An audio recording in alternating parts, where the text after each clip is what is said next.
Study IQ IAS, अब तैयारी हुई अफोर्डेबल।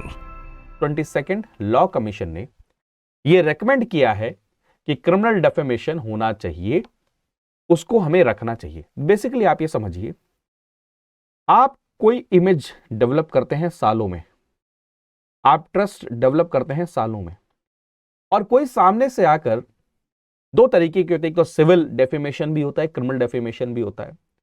कोई आपकी इमेज को धूमिल करने के लिए, इमेज को खराब करने के लिए ऊपर में आपके ऊपर में फेक एलिगेशंस लगाए, तो उसके अगेंस्ट में आप क्या कर सकते हैं, फाइल कर सकते हैं डेफेमेशन का केस, है ना।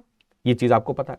लेकिन मेजर क्वेश्चन ये गया कि कई बार डेफेमेशन के केसेस का यूज किया जाता था, या फिर कह लीजिए मिसयूज किया जाता था, इसलिए कि सामने जो फ्रीडम ऑफ एक्सप्रेशन है उसको क्या किया जाके कर्टेल किया जा सके, उसको रोका जा सके। तो एक क्वेश्चन गया कॉन्फ्लिक्ट कि भाई फ्रीडम ऑफ एक्सप्रेशन ज्यादा इंपॉर्टेंट है एक इंडिविजुअल का, या फिर एक इंडिविजुअल का जो क्या है, इमेज है, जो उनकी रेपुटेशन है, वो ज्यादा इंपॉर्टेंट है। और इसीलिए लॉ कमीशन को यह टॉपिक सौंपा गया कि आप इसके ऊपर में निष्कर्ष निकालिए कि क्या क्रिमिनल डेफेमेशन भारत में होना चाहिए, क्या इसके रिगार्डिंग लॉ भारत में होने चाहिए। तो पैनल ने जो अपनी रिपोर्ट सबमिट करी है मिनिस्ट्री को, उन्होंने कहा है कि क्रिमिनल डेफेमेशन को हमें रिटेन करना चाहिए। और बहुत important for prelims, please note करिएगा, ये क्या बेसिस बनाया। लॉ कमीशन ने आर्ग्यू ये किया है that right to reputation is derived from article 21 of constitution. Article 21 हमारे जो संविधान का है, जो कि फंडामेंटल राइट है, उसमें से हमें मिलता है राइट टू रेपुटेशन, जो कि गारंटी देता है। आर्टिकल 21 आपको पता है ना, गारंटी क्या देता है, राइट टू लाइफ की गारंटी देता है, पर्सनल लिबर्टी की गारंटी देता है।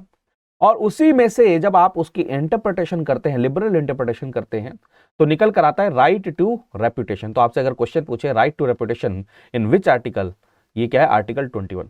तो इसलिए इसको क्या करना, प्रोटेक्ट करने की जिम्मेदारी है, और इसीलिए क्रिमिनल डेफेमेशन होना चाहिए। लॉ कमीशन ने आर्ग्यू यही किया कि right to reputation integral part है आर्टिकल 21 का, और उसको गारंटी करना हमारी क्या है, जिम्मेदारी है। रेपुटेशन जिसको बनाने में, जो कि एक इंटेंजिबल एसेट है, उसको बनाने में लाइफ टाइम लगता है, लेकिन उसको डिस्ट्रॉय सेकंड्स में किया जा सकता है।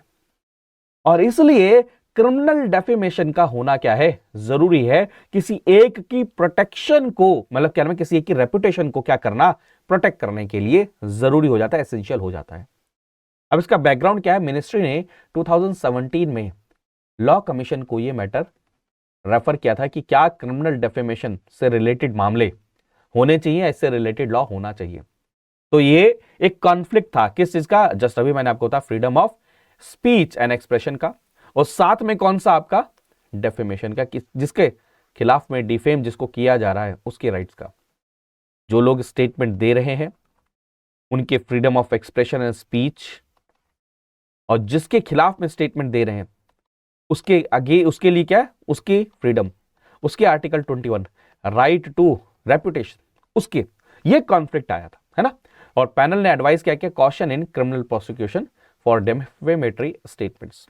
नो डाउट हमें इस लॉ को रिटेन करना चाहिए, बट जो प्रोसिक्यूशन हो वो थोड़ा सा क्या हो, सोच समझ कर हो, जिससे एक बैलेंस को बनाया जा सके। पैनल ने सजेस्ट किया क्या, speech should be considered illegal. आप हर मामले में ऐसा ना हो कि क्रिमिनल डेफेमेशन का केस लागू कर दे। हम ये रेकमेंड कर रहे हैं कि क्रिमिनल डेफेमेशन होना चाहिए, बट हर मामले में क्रिमिनल डेफेमेशन का यूज नहीं होना चाहिए। ओनली उन केसेस में होना चाहिए जहां पर intended to cause substantial harm and which such harm actually occurs, तभी आप क्रिमिनल डेफेमेशन का यूज करें। तो एक तरीके से ये एक सेफ गार्ड प्रोवाइड करने की कोशिश की है किसने, लॉ कमीशन ने इसके अंदर में। जैसा कि मैंने आपको बताया कि इंडियन पीनल कोड को रिप्लेस कर दिया है किसने, भारतीय न्याय संहिता ने, और उसके अंदर में पनिशमेंट के साथ में, पता आपको, कम्युनिटी सर्विस को भी ऐड किया गया as a punishment for defamation. अगर कोई पर्सन किसी को डिफेम करने की कोशिश करते हैं तो उनके लिए कम्युनिटी सर्विस का भी प्रोविजन है। इस अप्रोच से आप बैलेंस करना चाहते हैं protection of victims interest while minimizing the potential misuse, कि आप यहां पर जो विक्टिम है, जिसको डिफेम करने की कोशिश की जा रही है, उसको तो प्रोटेक्ट कर ही रहे हैं, साथ में इसका मिसयूज ना हो उसको इंश्योर करने के लिए भी क्या किया गया है, ऐसे लॉज को, ऐसे प्रोविजंस को ऐड किया गया है। ठीक है, अब लॉ कमीशन के बारे में कुछ चीजें पढ़ लीजिए साहब, क्योंकि हो सकता है क्वेश्चन आ जाए। तो law commission of India is a non statutory organisation, please याद रखिएगा, किसी लॉ के तहत में स्टैब्लिश नहीं है, जो गवर्नमेंट के द्वारा टाइम टू टाइम क्रिएट किया जाता है लीगल मैटर्स के regarding. It was established in 1955 and undergoes reconstitution every 3 year, हर 3 साल में क्रिएट होता रहता है। 21st law commission served until 31st 2018 and 22nd law commission was established on February 24 2023। Her commission का जो टर्न्योर है, जो टर्म है, वो क्या होता है, 3 ईयर का रहता है, और ये कंसल्ट करते हैं कौन, ministry of law and justice, इनसे, इन्हीं से कंसल्ट करते हैं, काफी सारे रिकमेंडेशन भी देते हैं। जो लॉ कमीशन पहला बना, अगर देखें हमारी आजादी से पहले, तो 1833 1833 में बनता है लॉर्ड मैकेलो के अंडर में। प्लीज प्रीलिम्स के लिए नोट कर लीजिएगा, ये मॉडर्न हिस्ट्री में भी आ सकता है। और इंडिपेंडेंस मिलने के बाद में इंडिपेंडेंट इंडिया का फर्स्ट जो लॉ कमीशन बनता है 1955 में बनता है, मिस्टर MC सीतलवाड़ के अंडर में। ठीक है, जो first attorney general of India थे। प्लीज इस चीज को भी नोट कर लीजिएगा, नेम भी कई बार पूछ सकते हैं। लॉ कमीशन के अंदर में एक चेयरपर्सन होते हैं, मेंबर होते हैं, और साथ में 3 अदर मेंबर भी होते हैं। अब इसके कुछ एक्स ऑफिशियो मेंबर भी होते हैं, जो जैसे डिपार्टमेंट ऑफ लीगल अफेयर्स के सेक्रेटरी, इसके अंदर मेंबर होंगे एक्स ऑफिशियो मेंबर। जो लेजिस्लेटिव डिपार्टमेंट है उसके सेक्रेटरी भी क्या होंगे, इसके एक्स ऑफिशियो मेंबर होते हैं। एंड साथ में इसमें पार्ट टाइम मेंबर भी होते हैं, but not more than 5।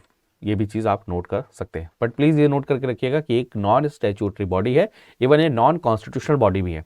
Constitution में कहीं पर इसका जिक्र देखने को नहीं मिलता।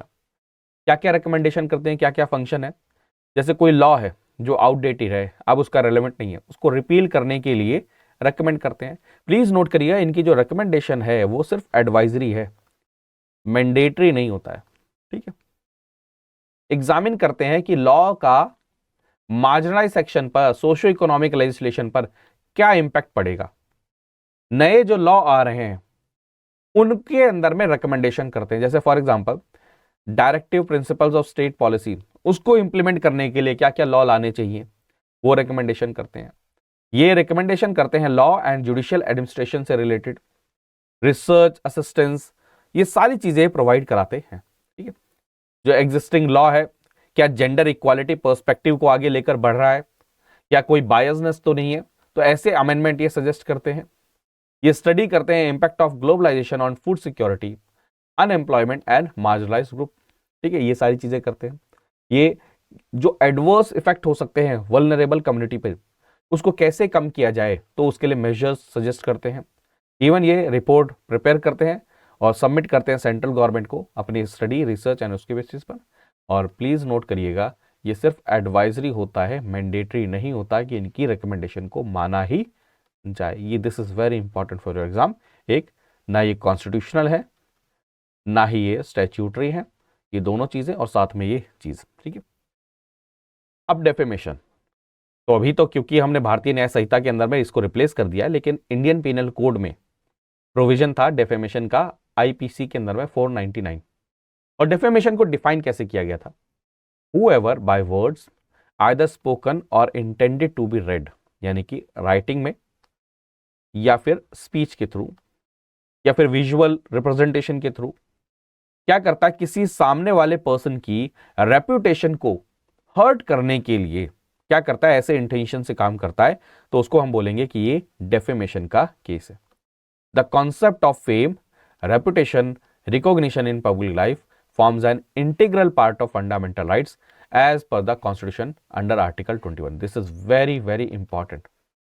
ठीक है, ये फेम, रेपुटेशन, रिकॉग्निशन, ये सब कुछ किसका हिस्सा है, आर्टिकल 21 का हिस्सा है। ठीक है, तो क्लासिफिकेशन है डेफेमेशन का 2 तरीके से, जैसे एक रिटन डेफेमेशन होता है जिसको हम लाइबल भी बोलते हैं या लीबल भी बोलते हैं, और दूसरा है आपका स्लैंडर यानी कि स्पोकन डेफेमेशन।